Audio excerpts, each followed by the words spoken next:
Welcome to this step-by-step watercolour tutorial where I concentrate on painting reflections.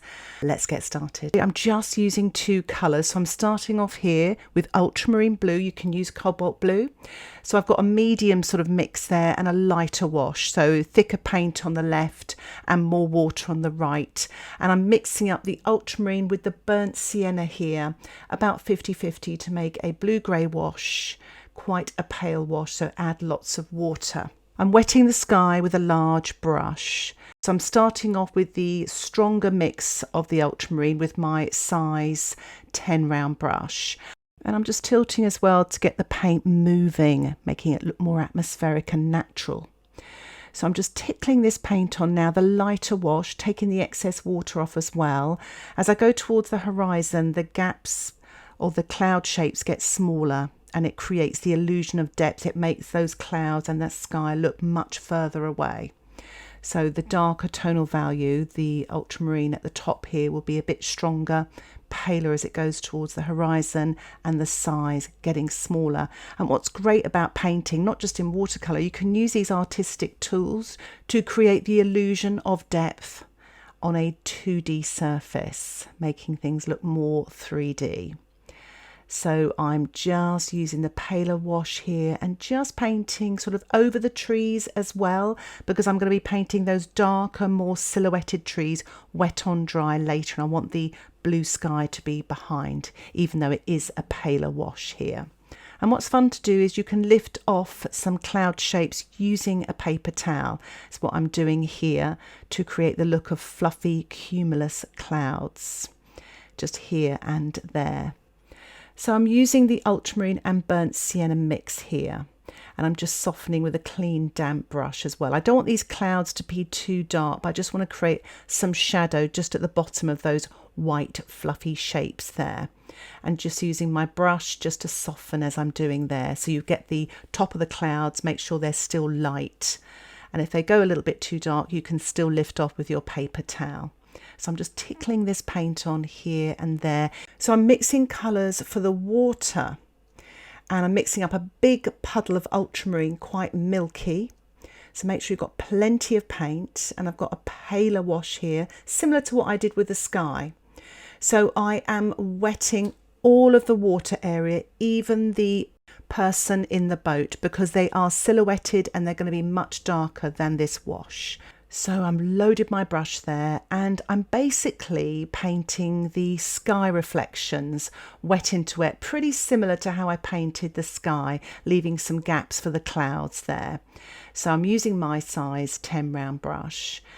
So I'm mixing up ultramarine and the burnt sienna. If you don't have burnt sienna, you could use burnt umber or even cadmium red if you wanted to have more of a sort of grey, blue, violet colours. And I'm painting the reflections of this mountain here to the left, and this is damp into damp.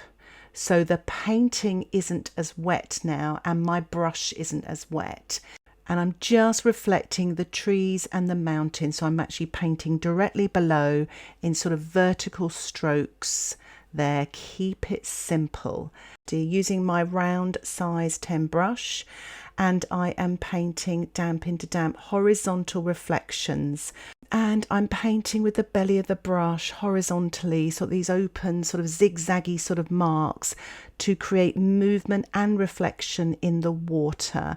So I'm just using the tip of the brush here just to paint some reflections as it comes into the foreground. But what's lovely, you've got that underpainting of the sky as well. There's a lot going on in this water.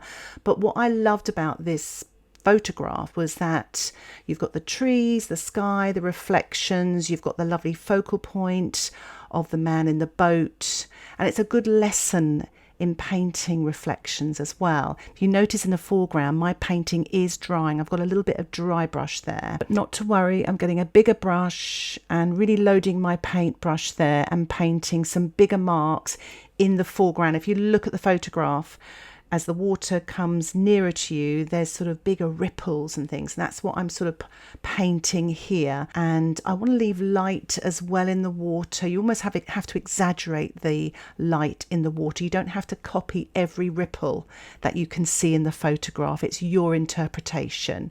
So I'm mixing up literally a dark wash here, not much water, mostly paint, just something to get it moving. And of course the painting here is still damp, and I'm just sort of painting some more darks, damp into damp there, with my size 10 brush, especially immediately below those trees there where it'll be darkest. So I'm just painting some darker reflection, damp into damp in the foreground as well. So it's a real process of building up here. So I think it's a good idea now to allow the painting to dry. So I'm mixing up some big puddles here for the mountain on the left. It is further away, so I want lighter washes. So I'm starting off with the ultramarine and lots of water with a pinch of the burnt sienna. So I've got like a blue-grey colour. I'm now starting off with the sort of burnt sienna there, adding the ultramarine about 50-50, and it's slightly creamier than the watery wash to the left. So I've got sort of two sort of colours there. So I'm starting with that sort of very watery blue-grey wash using my size 12 round brush, and actually using the tip of the brush to create that texture at the top of the mountain or hill there, and just let the paint flow. And it's a lovely sort of blue-grey colour, and I'm just painting this wet into wet. Just dropping in now a little bit of that darker colour. And this is also wet into wet, and I'm just letting it run. As you can see there, I've left a really big white area just below that area. There's a lot of light on the water, so I've left that. And I'm just drizzling in this lovely dark paint here at the top as well, wet into wet, allowing the paint to kind of flow. And you can do this by tilting as well. You get some really lovely magical effects. Going back to the darker colour and just drizzling it in the top there so it pulls it away from the sky, again creating depth in a painting so it looks like it's in front and not sort of flat. I'm mixing up a very dark colour here, about 70% ultramarine and 30% burnt sienna, and I'm painting the figure wet on dry in the boat using my size 4 round brush. This is going to be the darkest dark against the lightest light. So I've literally got white paper behind, and I want this figure to really stand out because it is my focal point. And it's about a third of the way up in the painting and about a third of the way in. So it's the rule of thirds here, and it's quite a good place to put your focal point. And I'm just painting the fishing rod and fishing line here as well, and just softening the bottom of the fishing line there, letting it sort of fade away. And I'm just adding some of the details that you can see silhouetted in the boat, but keeping everything really simple. I'm going to use some burnt sienna at the top of the boat. There's a lovely warm colour there I can see in the photograph, and that again will bring that focal point forward. And I'm just adding the dark again just underneath using my size 4 round brush. So I'm just painting the reflection now. So just sort of opening up those lines. I've got some broken paint lines here as they turn into ripples underneath, directly underneath the boat there. So it gives the illusion of reflections. And I'm actually painting the reflection of the person as well, again directly beneath them with broken lines. Remember, less is more, especially when you're painting reflection, so keep it simple. So just add a few more darks and details to the boat, to this silhouetted person and the reflection, and carry on with your painting. I'm just painting a little bit of dark in that light water behind, and a few more marks in the reflection beneath the boat here as well, wet on dry. I thought it'd be quite nice just to add a few more dark sort of ripples in the foreground here of the water using the ultramarine and burnt sienna mix, sort of quite dark, again about 70-80% ultramarine with about 30% burnt sienna, and it really sort of creates depth in the painting. These marks are darker, these ripples are bigger. So I have mixed up a puddle of burnt sienna here. So it's about 80% burnt sienna and 20% ultramarine, and I'm painting with the belly of my brush. The brush is not fully loaded. I've taken the excess paint off of my paper towel, and I'm painting side brush, dry brush. So it's the belly of the brush, wet on dry, and it creates that lovely texture that you can see there. So I've added a bit more ultramarine to the burnt sienna, about 50-50, and I'm just painting damp into damp, again with the belly of my brush, some darker tonal values. These trees are quite silhouetted. I'm adding a very dark colour here, about 80% ultramarine with 20% burnt sienna, quite thick and creamy, right at the bottom of the trees. I'm now painting with my size 4 brush that dark colour, the 80% ultramarine, 20% burnt sienna, wet on dry, the tree trunks here, just a few in the centre of these trees. If you notice, I haven't painted all the trees. I find that doing this technique, it does dry quite quickly because you are using dry brush effects to create the texture. So you may even want to do a smaller section to give you more time, just one tree at a time, sort of building up with the light sort of burnt sienna paint to begin with, and then adding damp into damp, the darker paint. As you can see here, I'm using my size 4 brush, again the side of the brush to create texture, and again taking the excess paint off on the paper towel. Side brush, dry brush. Do practice it. It's really good for foliage, and you can really direct that foliage as well. So I'm just sort of painting a little bit more texture at the top of these trees using that dry brush effect. I've also turned my painting sideways, excuse my hand, but it's just to paint straight lines. I find sometimes it's easier to paint vertical lines on the side, especially trees. See how that works for you, but you can keep it really loose as well. So I'm just painting a few darks here, damp into damp, with that ultramarine mix with a pinch of the burnt sienna. Again, I've turned my painting to the side. I just want to make sure that I marry up those tree trunks with the reflections directly beneath it. Again, there's sort of broken lines painted directly beneath each of those tree trunks there, and you sort of wriggle your brush downwards, wet on dry, using the tip of that brush, and it gives the illusion of the reflection as well and movement in the water. So I'm mixing up here 80% burnt sienna and 20% ultramarine, and I'm using the belly of the brush, painting wet on dry and creating some textures with the main trees in the middle here. So it's quite a warm sort of colour to begin with there.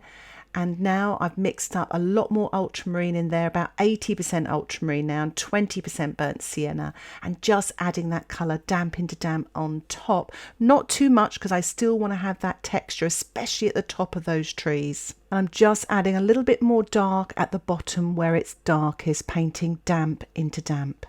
I'm just adding a few more dark reflections, wet on dry, beneath the trees there where it's sort of darkest in the reflections. And now I'm using a watered down burnt sienna, painting it wet on dry to give a little bit of warmth to those tree reflections there. I'm using my plastic card to lift off the paint to create some more light at the top of the water there. It is a tricky technique, so do practice this before you do it in your painting, and you don't need to do it. You could actually leave a gap there or even use white gouache later. So I am painting a few more tree trunks and branches using the ultramarine with a pinch of the burnt sienna, using my size 4 brush. And I am painting some reflections of those tree trunks here and there, pretty much damp into damp in areas here, so make sure your paint's not too wet. And I'm going to allow my painting to dry. I'm going to finish off using some white gouache, adding a little bit of light here and there. It's really useful, especially if you've lost some of the light in the water. And as you can see, it really has brought those reflections to life at the bottom of the trees, at the bottom of the hill there as well. I'm just painting a little bit of light in the water as well. This is pretty much straight from the tube of gouache, but it's just that my brush is damp. Remember, less is more also with white paint. Don't get too carried away. It can easily happen. I'm just adding a few little V shapes for birds in the trees there, just to add a bit of life and to balance the painting with my star of the show focal point, the man in the boat fishing. So here is the finished painting. I've removed the washi tape.